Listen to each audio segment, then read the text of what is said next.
আমরা এখন দক্ষিণ পাশের গ্যালারি এবং প্যাভিলিয়ন ভবনের আমরা বেস ঢালাইয়ের জন্য আমরা প্রস্তুতি গ্রহণ করতেছিলাম।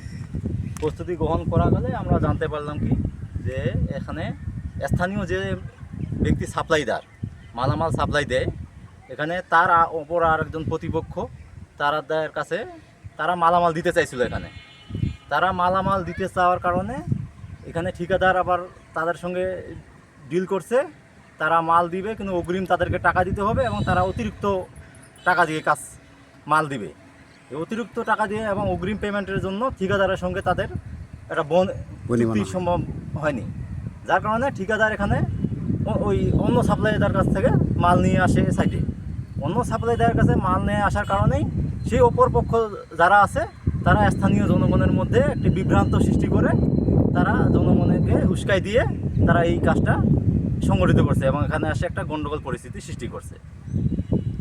এবং এখন আমরা যেই পর্যায়ে আছি, আমরা কাজ বন্ধ রাখছি। ইউনো স্যার সঙ্গে আমরা দেখা করছি, ইউনো স্যার সাইডে আসতে বলছে। ইউনো স্যার বর্তমান কাজ বন্ধ রাখছে, সাময়িক স্থগিত। ইউনো স্যার আসে প্রকৌশলীকে নিয়ে আসবে, সংশ্লিষ্ট প্রকৌশলী, তারা এখানে সব তদারকি করে তারা পরবর্তী ডিসিশন জানাবে। ততক্ষণ পর্যন্ত আমাদের কাজ সাময়িক বন্ধ আছে। আসসালামু আলাইকুম।